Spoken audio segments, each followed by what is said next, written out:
前ゆとり教育っていうのあったやん。なってみたいのよ。あってほしい。てか宿題がなくなってほしい。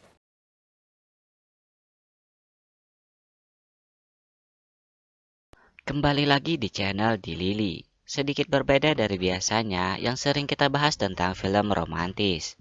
Kali ini kita bernostalgia ke masa kecil mengingat betapa serunya masa itu. Penuh dengan kebahagiaan, rasa ingin tahu, imajinasi, cita-cita, pertemanan, dan sebagainya. Film kali ini berjudul I Wish atau Kiseki yang dirilis pada tahun 2011. Fokusnya pada dua saudara yang terpisah karena orang tuanya bercerai. Mereka berharap agar keluarganya bisa bersama kembali. Dan yang membuat saya penasaran nonton film ini, karena di sini kita bisa lihat Kana Hashimoto saat kecil. Gimana sih imutnya? Oke deh, kita mulai saja.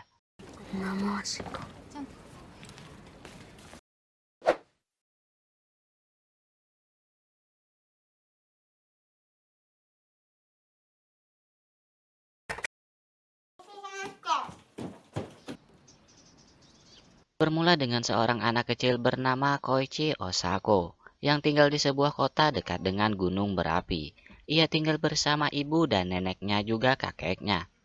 Osako merupakan anak yang rajin dan memiliki dua teman akrab di sekolahnya. Namun ia harus terpisah dari ayahnya karena orang tuanya telah bercerai. 大迫お父さんいないのか。今はちょっと Osako memiliki adik yang bernama Ryunosuke yang dipanggil Ryu.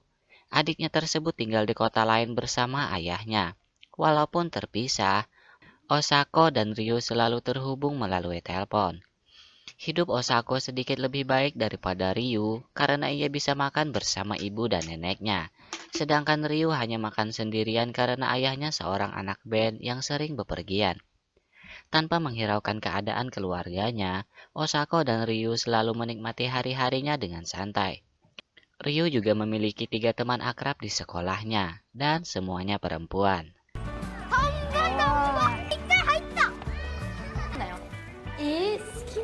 Salah satunya si Kana. Duh, imut banget kan? めぐみもついてないよね。 Di sisi lain, Osako dan teman-temannya beranggapan bahwa saat dua kereta api super cepat berpapasan, semua keinginan yang diucapkan saat itu akan terkabul. Dengan melihat peta yang dimiliki di sekolahnya, mereka berharap bisa menemukan tempat dua kereta api itu berpapasan. Mereka mencoba menemui tempat kereta api itu, dan di sini mereka menemukan keajaiban. Seorang nenek yang mereka lihat di seberang jalur kereta api tersebut, nenek itu tiba-tiba menghilang. Osako dan teman-temannya menganggap itu adalah keajaiban mesin waktu.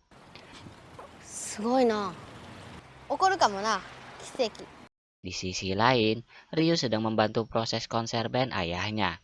Kembali ke Osako, ia mendengar pembicaraan kakeknya yang membahas tentang kereta api super cepat yang akan menghubungkan kota tempat tinggalnya dengan kota tempat tinggal Ryu.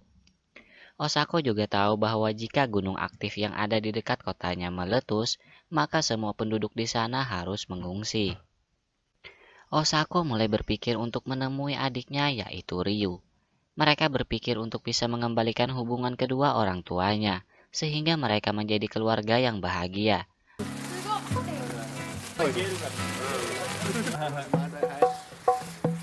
Karena itu, Osako berharap agar gunung di dekat kotanya meletus, agar mereka mengungsi ke kota tempat Ryu tinggal.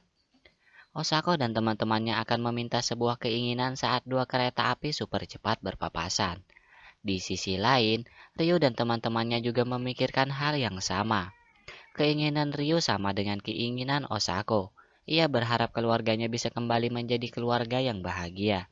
Karena itu, Osako berharap bisa bertemu lagi dengan Ryu.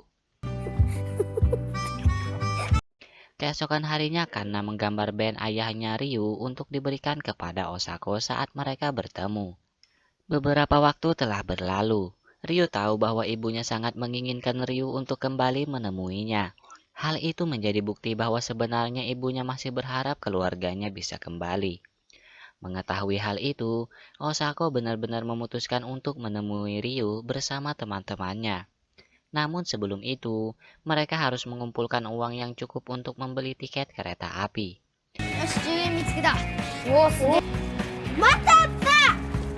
Setelah mendapatkan uangnya dan membeli tiketnya, Osako menghubungi Ryu untuk menyampaikan bahwa mereka akan bertemu di tempat dua kereta api super cepat akan berpapasan. Di sana mereka akan memohon keinginan masing-masing. Karena itu Ryu harus mendapat uang untuk membeli tiket. Begitu juga teman-temannya. Keberangkatan Osako dan teman-temannya bertepatan dengan jam mereka belajar di sekolah. Karena itu, mereka harus berpura-pura sakit agar bisa pergi keluar dari sekolah tersebut. Untung saja Osako sudah meminta bantuan kakeknya untuk hal itu. 大丈夫か小一。 Mereka pun akhirnya siap untuk berangkat. Di sisi lain, Ryu dan teman-temannya juga sudah siap untuk berangkat.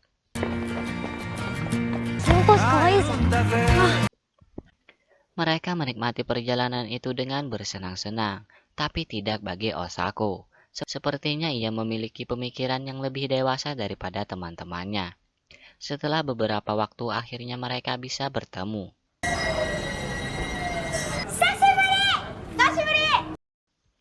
Mereka langsung mencari tempat tertinggi untuk bisa melihat kereta api super cepat berpapasan. Namun mereka tidak menemukan tempat itu.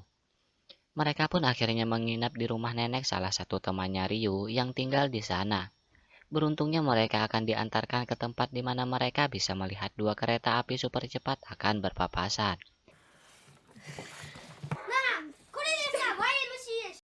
Tapi sebelum itu, Osako dan Ryu akhirnya bisa membicarakan tentang keadaan keluarga mereka berdua. Keesokan harinya, mereka langsung bersiap untuk mengatakan semua harapan dan cita-cita mereka. Setelah menemukan tempatnya, dengan segenap perasaan, mereka mengucapkan semua keinginan mereka bersama dengan dua kereta api super cepat berpapasan. こっちも来たよ。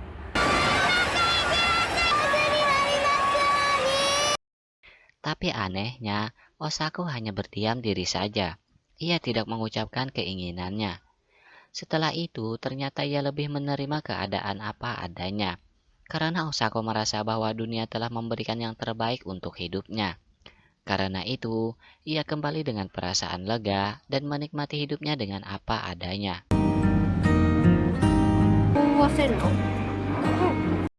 Begitu juga teman-temannya. バレてへん。あ。今日はつまらへんな。 Dan film pun berakhir. Film ini lumayan menarik karena jujur mampu membuat saya bernostalgia mengingat masa kecil saya. Dan cukup senang melihat imutnya masa kecil Kana. Semoga teman-teman terhibur dan sampai jumpa lagi.